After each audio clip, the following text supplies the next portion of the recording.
Hello and welcome to the Falcon Focus Podcast. We're live outside the Falcons Nest inside the Student Union. And as always, we're live here on Tuesdays from 9:30 to 10 on Facebook Live, archived on cuwfalcons.com. And you can download the audio thanks to Podbean and listen through iTunes. My name is Matt Menzl. We talk men's and women's indoor track and field with head coach Russ. His new assistant Katie Adams will join us as well. That's coming up in our second segment. But we start things off by talking men's volleyball and sophomore right side hitter, outside hitter Isaac Glynn, kind enough to join us as they get ready to begin their second year of the program's existence on Friday, as the Falcons will be in action inside the John Book Fieldhouse against North Park at 3 p.m. and against Greenville at 7 p.m. And Isaac, how excited are you finally to get the season started, an actual match that counts come Friday? I'm excited. It's a new year, new team. I feel like we'll do pretty well this year, considering all the changes and all the culture that we've formed together. So I feel like we will do pretty well this weekend. Have you noticed the difference in practice so far? I do. I feel like we have gotten more intact with our systems. So I feel as though we will, progress better through the year and, hopefully win some more matches this year. 8 returnees, 5 newcomers from the inaugural season. How have the newcomers been fitting in thus far? Really well. They have formed into, college athletes. I feel like the transition from high school to college is sometimes difficult for players, but I feel like they've done really well with the transition, and they've fit in really well with all of us together. So I feel like it's been a good ride so far. We'll talk about it as we go along, but you have a coaching background as well. So I'm curious to get your perspective, maybe put your coach's hat on for a second. Who are some of the guys, at least in practice, that stand out to you right now? Connor Muff, he's our setter this year. I feel like he has done a really well job, like fitting in with all of us and, working with us towards a better set and a more team chemistry together. So I feel like he has been doing really well with all of us. James Altoff has been doing really well too. He's our right side hitter this year. So like I said before, the transition from high school to college is sometimes difficult for players, but he has transitioned very well and, has a really hard arm string. So that helps out a lot with getting some more kills on our side and putting up a stronger block. You've been a setter in the past, at least with the Falcons. First of all, was that your first opportunity in that role? And is it going to be a little bit different, maybe not having that as your main responsibility this winter? I started off a little bit here and there with club setting, but that was my first option when I came to Concordia. And, it is a change for me, just seeing like different positions that I can go to, different ways that I can attack things. But, like I said before, Connor, he has done a really well job like coming in and working with all of us. So I feel like him taking over that position is beneficial for the team. Right side, outside, is there a huge difference between the two positions? There isn't that big of a difference, but there is, I guess I would say. They're two different sides. Outsides, they do a little bit of serve receive in between the plays, so when it comes over, but not a huge difference, but there is one, I guess. You mentioned in club, okay, you were a setter to some degree, a right side hitter as well. So is it a big adjustment for you now, adding those responsibilities as an outside hitter? A little bit. The serve receive I'm still getting used to a little bit, but it isn't that huge of a difference, I guess to say, but there is a change there. You're from Byron, Minnesota. First of all, tell us about Byron. What if we visited Byron, Minnesota, what would we see? What's the town known for? It's a small town.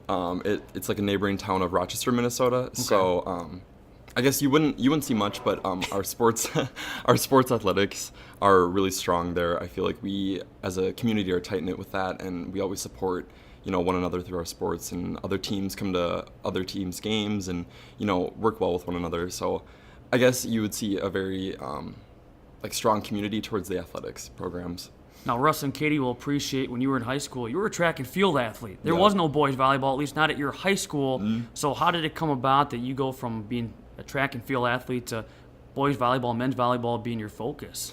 Well, I did do track from about my 7th grade year of middle school into my junior year of high school. And, I started watching the women's volleyball team at my high school, and I just thought, I just want to play that. I want to get in that game.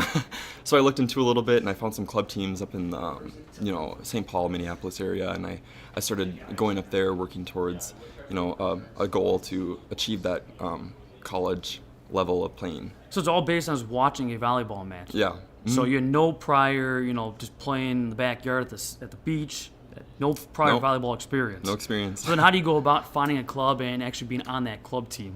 What I actually did is I looked on the University of Minnesota club team, and I looked at a couple guys that were on the team there, and I found a couple teams and clubs that were up in the cities that I looked into a little bit, and I switched on and off between a couple club teams, but I found my final decision at Select Minnesota Volleyball. What made that your pick?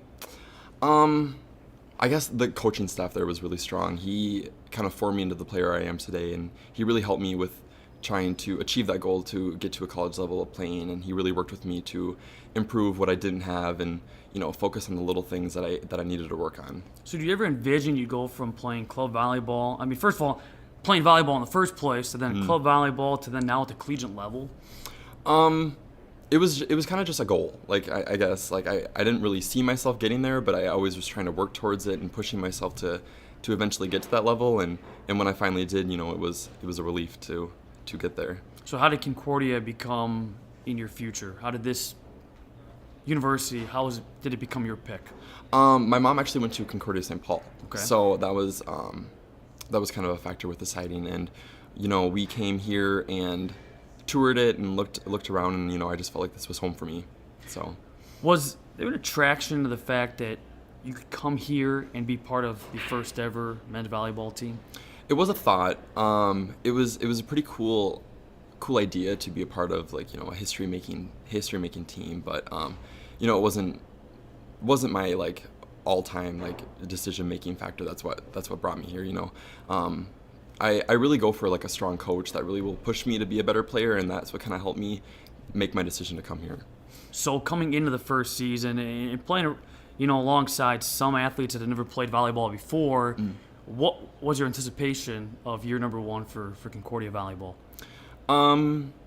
I guess it was more of the competition that we were going up against. Going up against those higher, like, country-ranked teams, I guess, is what kind of helped us out with making our like practices more focused on that and trying to better ourselves. But it was a challenge, kind of like trying to figure out, like, who will go where and whatnot. So working towards practices was more of like a training session instead of like an actual practice. But that I feel like those practices did make us better and did help those people that never played before and help them become better volleyball players at the college level. You talk about taking on ranked competition, and what a way to start. First ever match in program history against the 14th ranked Marymount out of Virginia. That was played at Carthage. Very next night, the Falcons played their first ever home matchup against Loris. What do you remember about, not only the first match ever in program history, but then the first home match in program history?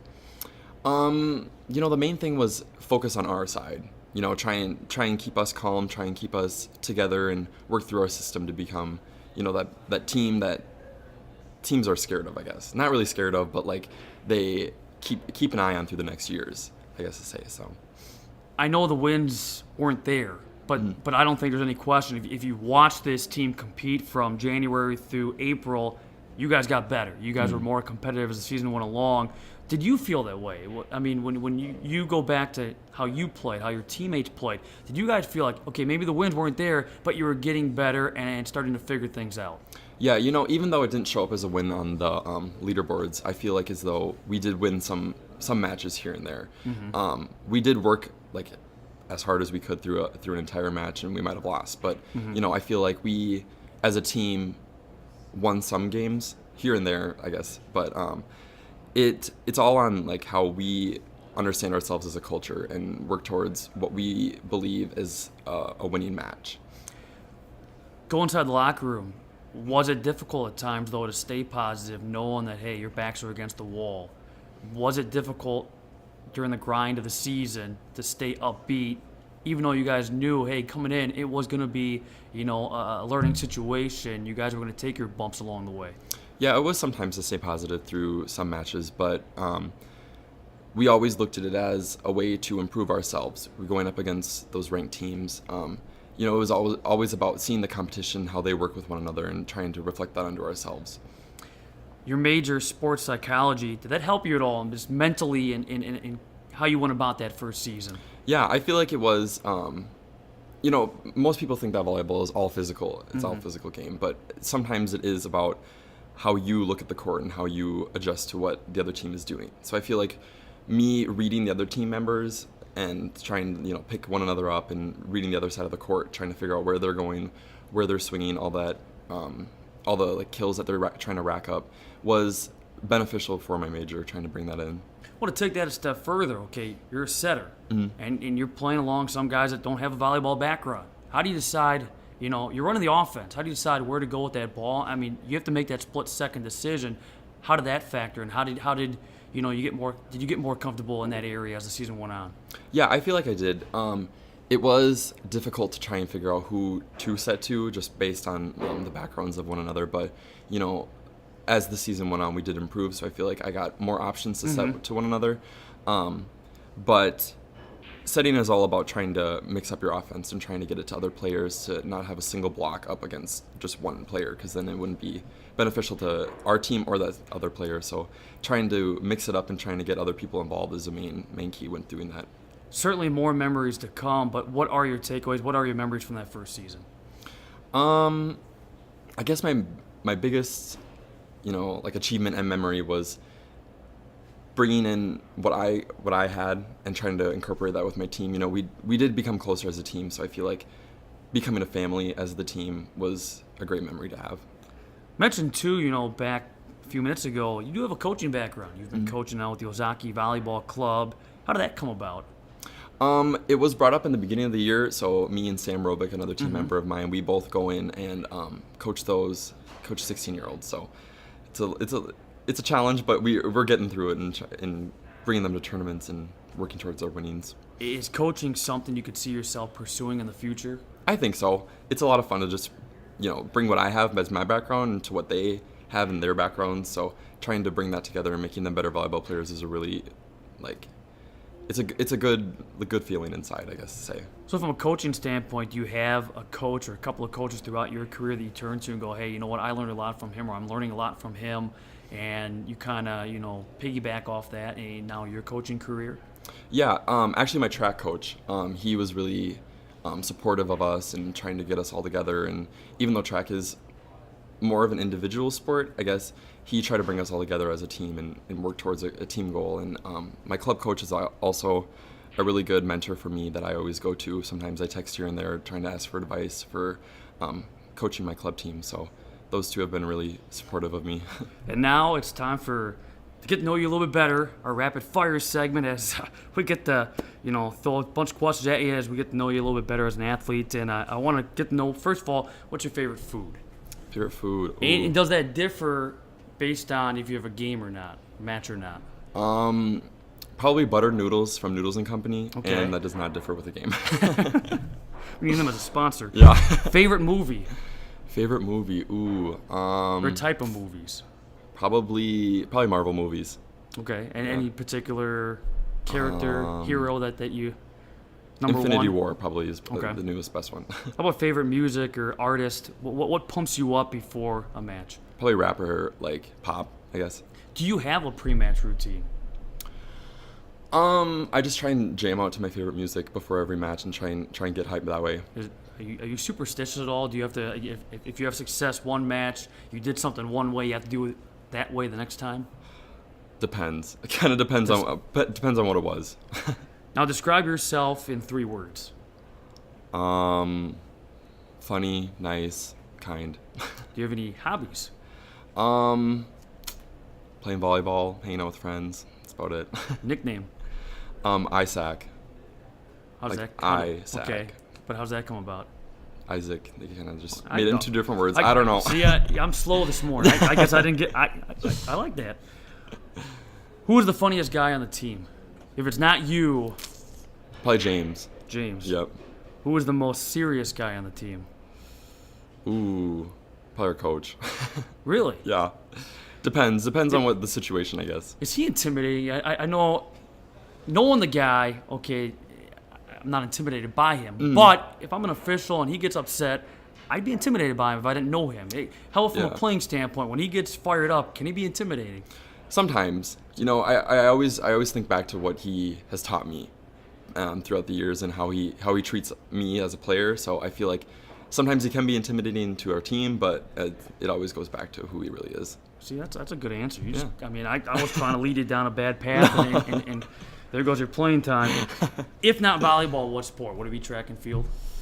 Probably track, yeah. Okay. I would say that. Was there ever, a doubt, for you, college-wise? You mentioned that, perhaps the goal was to play college volleyball. Was that ever a doubt that, maybe you'd pursue track and field at the collegiate level? Russ is right here. I mean, he'd gladly take you on, too, I'm sure, when there's a conflict with the volleyball season. I did the 400 and high jump when I was in track, but I didn't really see myself pursuing it at the college level. Okay. Yeah. Wrap it up by asking, as the season gets ready to start on Friday, if this volleyball team is to have success here in year number 2, what are some of the keys in your opinion? What needs to happen for this team to get over that hump and compete? Just try and nail in our system that we have with the team and really focus on our culture that we have with one another. Isaac, appreciate your time.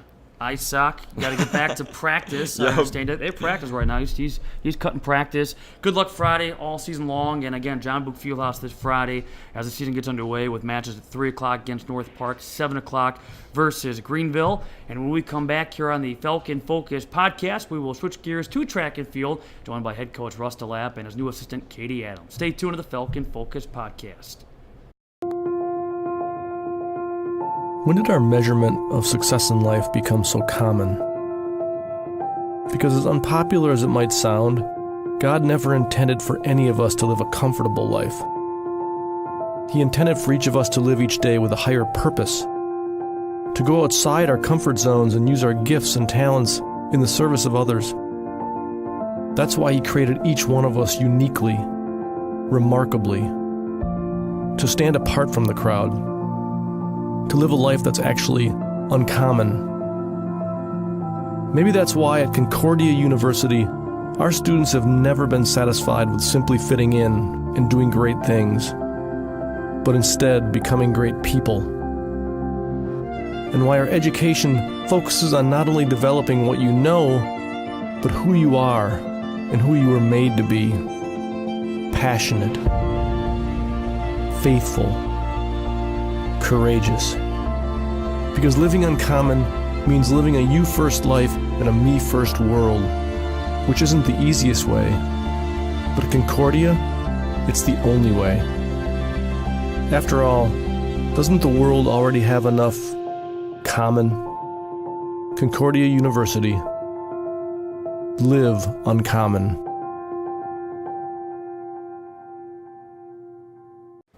Welcome back to the Falcon Focus Podcast. Now switching gears to track and field, the indoor season off and running, and being joined by head coach Russ DeLapp, his new assistant Katie Adams. And first of all, Coach DeLapp, now you came to Concordia initially in the athletic training planet. How did you come about going from athletic training to track and field cross country head coach? Yeah, that's an easy one. Well, I'm all about easy questions. Yeah, easy. Yeah, at least I remember that one.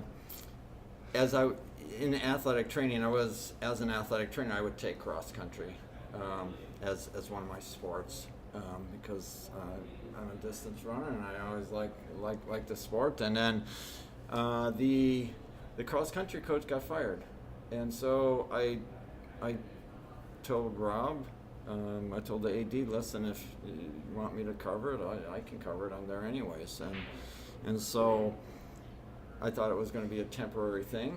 And that first season that I coached, I was sitting out there thinking, oh my God, is this fun? And that got the wheels spinning. And then 2 or 3 years later, I volunteered for track, and then I requested a transfer from athletic training to coaching, if it would ever become, in the future. And they made Adam Walker was the head track coach, and then they made him full-time football, and they moved me over from athletic training to head cross-country and track coach. So did you ever envision 15 years ago that this is the path you would take? No. If you asked me when I went to college, would I be doing athletic training, I'd tell you no.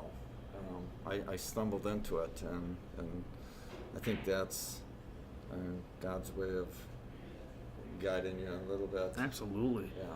Well, Katie, you're brand new on campus Yes. as of the second week or so of December, and welcome back to the Midwest. Thank You had a you. great running career. Let's start going back to your high school days in the land of Lincoln. Mm-hmm. Two-time 1,600-meter high school state champion, three-time top 10 finisher in cross country, two-time top 3 finisher in the 3,200-meter race at the state meet, and the list goes on and on. Did you ever envision, first of all, that kind of success in track and field cross country? How did you get involved in the sport? Yeah, so growing up, I kind of just played everything. I was playing soccer, softball, even on my brother's flag football team at one point. So I was just kind of involved in everything, just loved competing. And we were able to compete in sports in 5th grade. At the school I went to a private Lutheran school. Okay. From like 1st through 8th grade.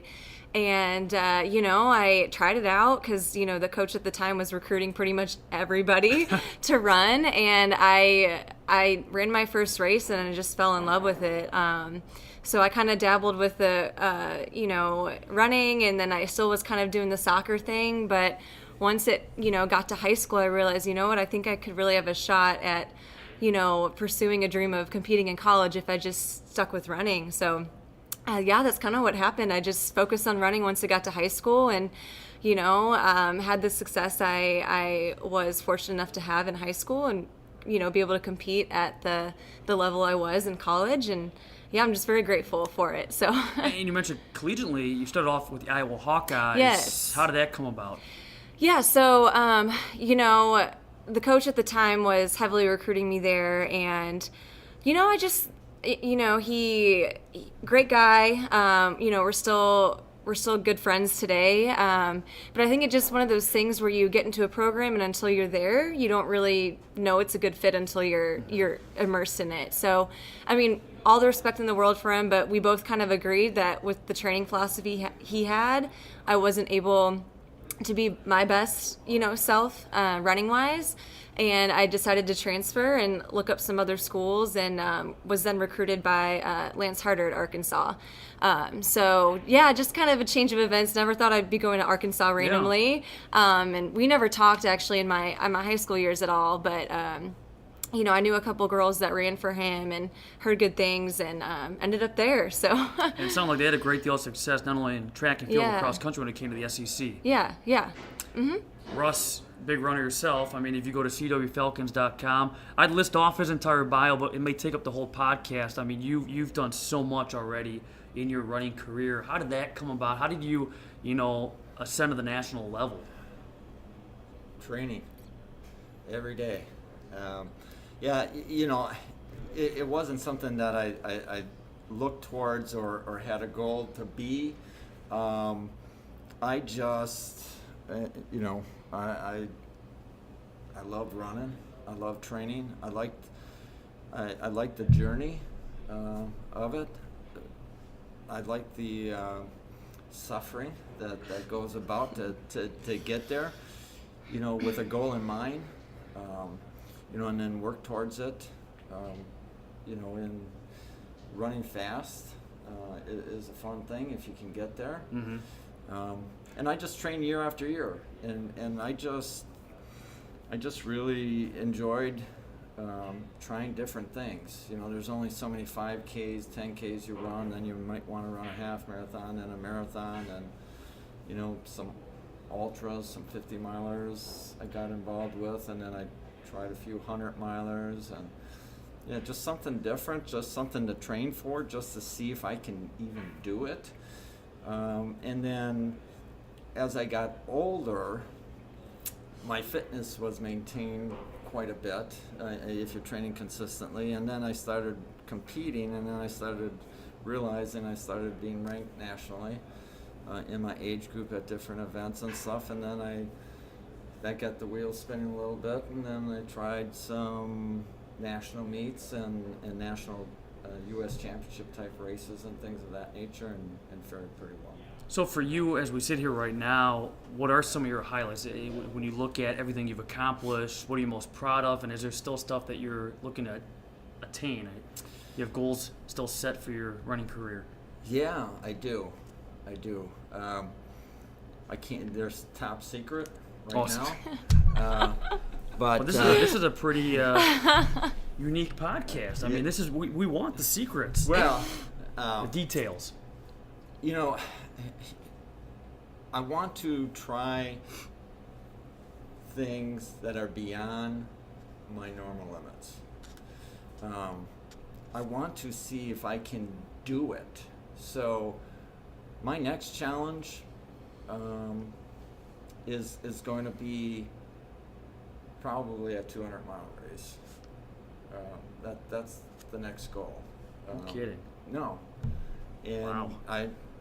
It's an intriguing thought. I don't know if I can do it, but I want to see if I can. You know, so that's one thing that's out there in front of me as my next challenge, and we'll see where it takes me. Now, Katie, for you, coaching-wise, this is not your first coaching opportunity. You coached prior to coming to Concordia, correct? Yes. Tell us about that experience. Yeah, so I graduated from Arkansas in December of 2017. So I kind of had the whole spring, semester, or I guess if I would have been in school spring semester, but just that following spring was trying to look for job opportunities. And at that time I was still dabbling, okay, am I doing coaching or am I doing physical therapy? So, either way, if I was doing physical therapy school and starting that up, at that time I was, just still considering it. And I was like, you know what, I've always wanted to coach, so I'm just going to get in there and apply for some high school coaching gigs around the area in Arkansas. And I was able to get an assistant position. And we had a great season over there, and the kids were awesome. I was at Providence Academy in Rogers, Arkansas. And I had a good friend of mine also coaching there at the time.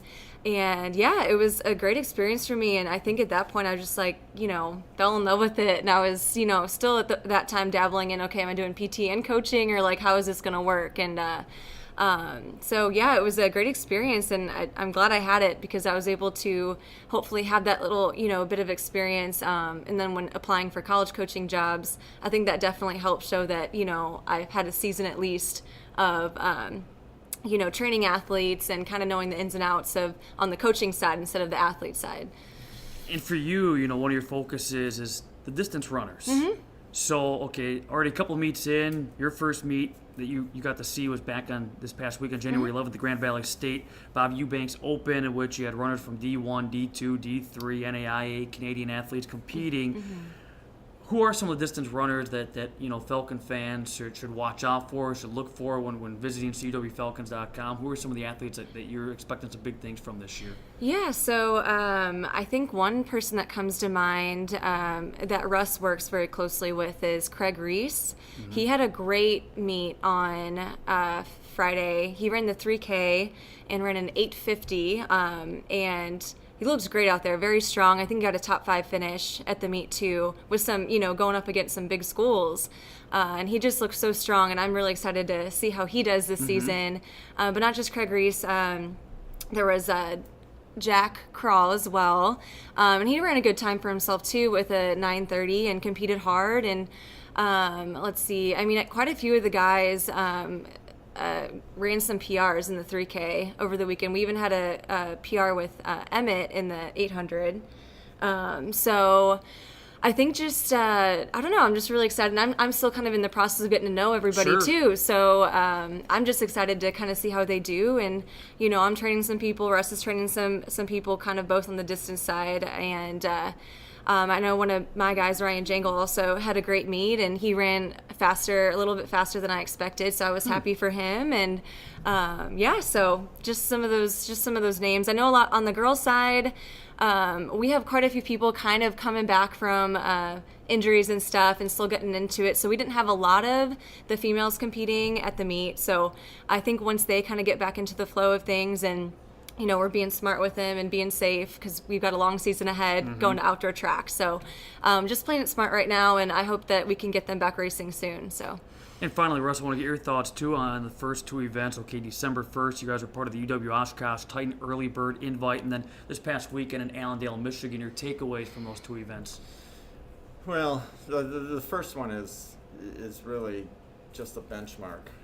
Get the kids excited. We don't have too much time to practice, about 2 weeks prior to that meet, so it's just kind of get them excited about track and field before they go home for the break, and then obviously come back, and then the Bob Eubanks meet was a big meet, and one to really see where the improvements are, and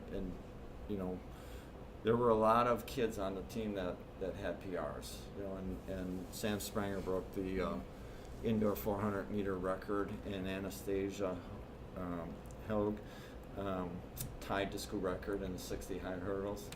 So, and then just a lot of other PRs all over the place. So it was a good meet. It was good.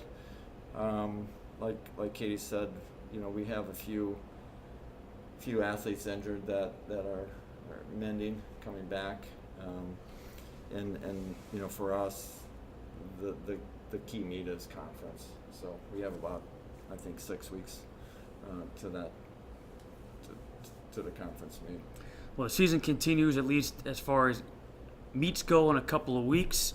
Coach DeLapp, Coach Adams, thanks a lot for your time. Best of luck. Continued success here this winter. And we thank both of our guests. We thank Isaac Glynn as well for joining us as they get ready for men's volleyball to get underway coming up on Friday. We thank you for joining us. Thanks to our entire crew behind the scenes. We'll talk to you again next Tuesday for the Falcon Focus Podcast.